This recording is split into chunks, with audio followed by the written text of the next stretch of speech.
here's Tux. He's here to help us stay on schedule.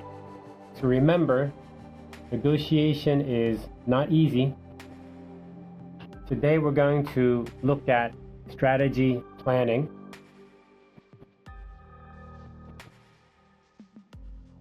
Tux here.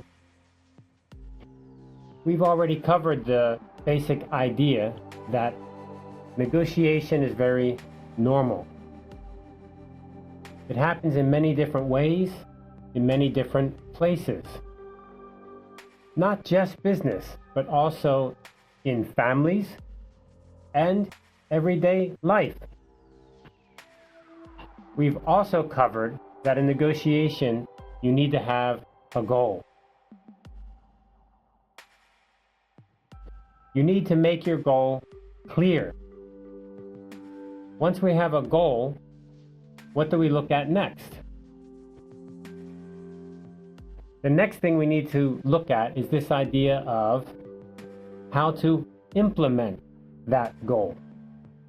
How to make that goal actually happen.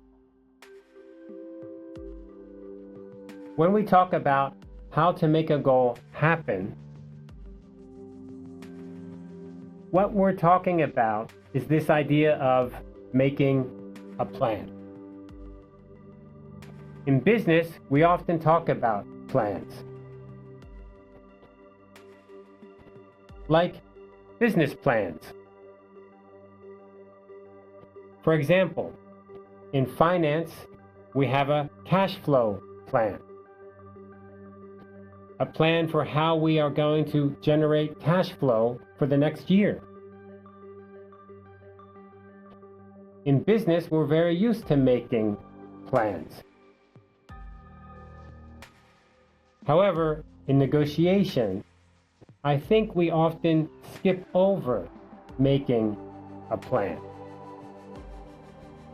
We often jump to, I want to get the best. I want to get more. I want to get lower price. If you have a goal, it's very clear. Think how to get from the beginning to the end of your goal. When you make a plan, discuss with your team members. Write things down so you can get clear and you get unified in your team.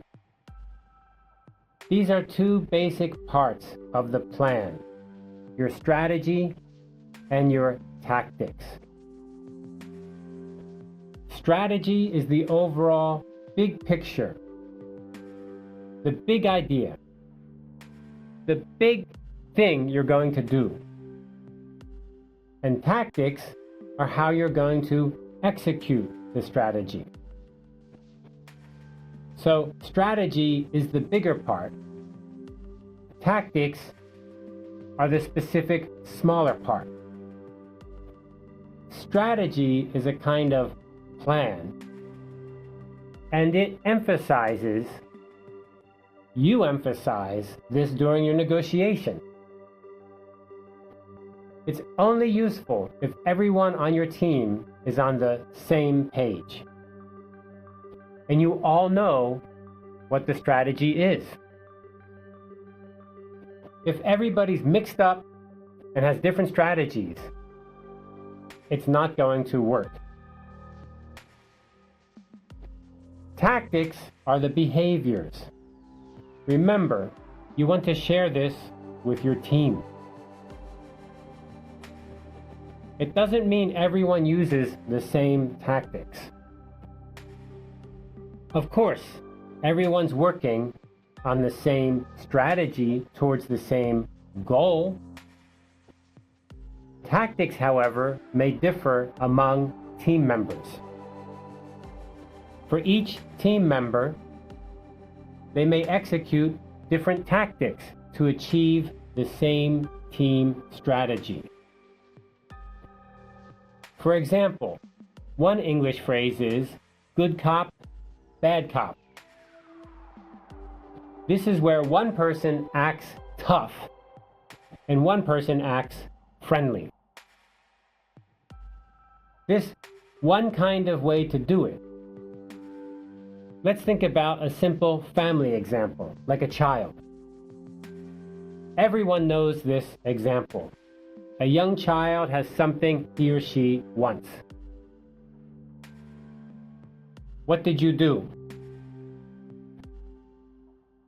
Of course, appeal to your parents. You go to your parents to get what you want. Now, how do you do this? Well, your strategy may be emotion. And then the tactic may be, for example, saying, "I love you, Mommy. Can I please have this new toy?" So the strategy is the big idea. It's emotion. How do you execute it? A different tactic could be, "I deserve a reward because I clean my room." Different tactics can be used for the same strategy.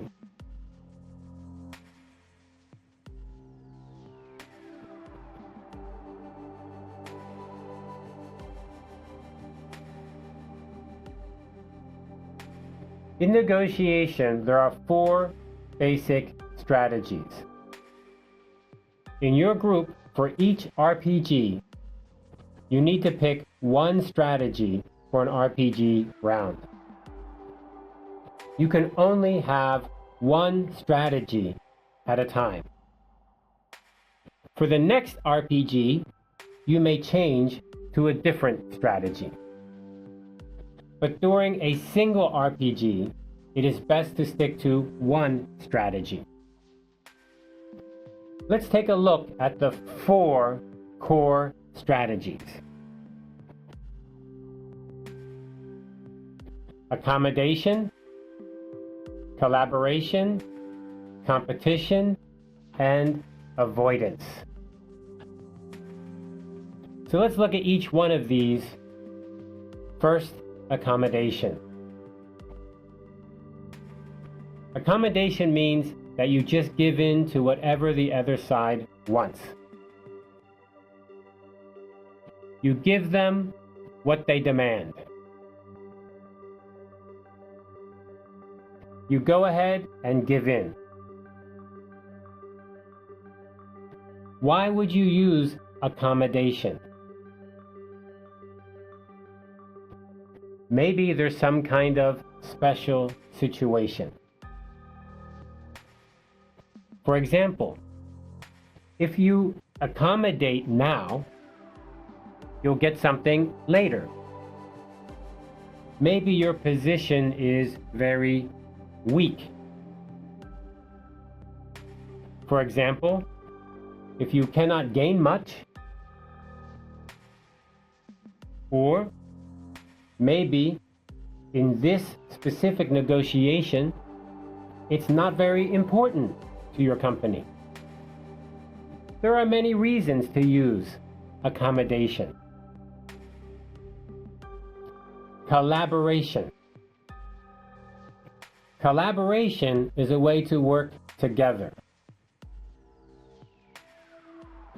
This idea is close to the word cooperation. Working together. Avoidance. Avoidance means you don't negotiate at all. This is different than collaboration because you don't work together. This is different than accommodation because in accommodation you just give in. Competition. The last strategy is competition. You try your best to win, to make the other side lose. So let me highlight these strategies. We've got accommodation, you give in. Competition, you fight for everything you can get. Collaboration, you work together. And avoidance, you just walk away.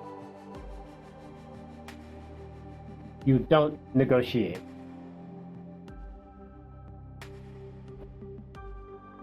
Let's look at these strategies more closely. This is actually not hard to understand. It's very easy because you can use 2 questions to help you. You have 2 questions to ask.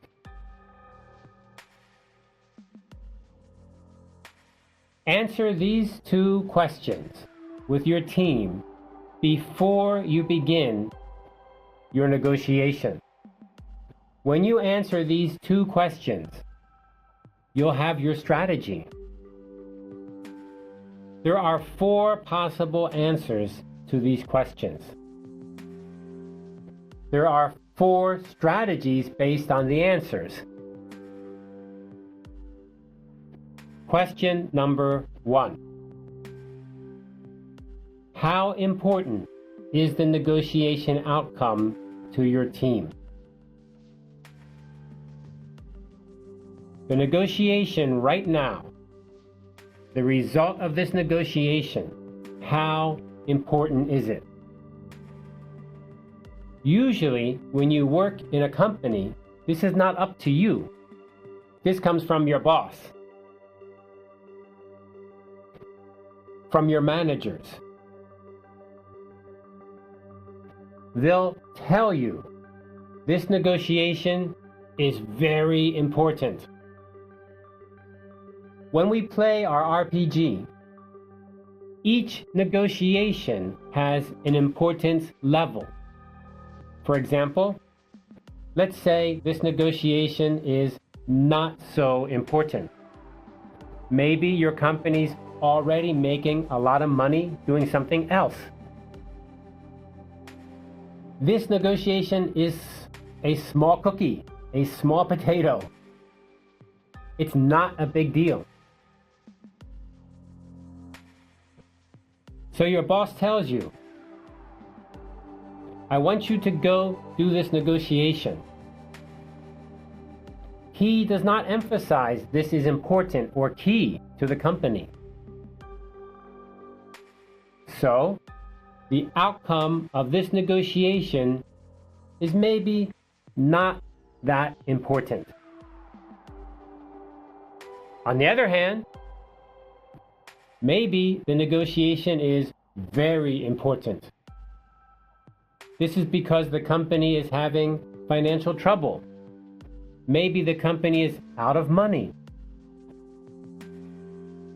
So, this negotiation is very important. We have to make money on this negotiation. The importance is very high. Thus, outcome importance is the first question. We can simplify this to high or low. It's very important, high. It's not so important, low. Next, we ask question number 2. How important is it to keep a good relationship with your counterpart? How important is the relationship with the other side? This is a very simple question. I'm negotiating with you. We have a relationship. In the future, are we going to have a relationship? In the future, is that relationship important? Very important? Not important? So, for example, I'm going to buy from you one time. There are many suppliers. I can buy from many other sellers. If our relationship is not good, that's not big of a deal to me, I'll find another seller that I can buy from. On the other hand, maybe the seller has a special product. The product has only one seller. It's very important to my business. In this case, I must have a good relationship with the seller in the future. I will do everything I can to create a good relationship. Two fundamental questions. So simple, so easy. Question 1. How important is the negotiation outcome? Question 2. How important is the relationship? Ask these two questions, and you're going to have your strategy.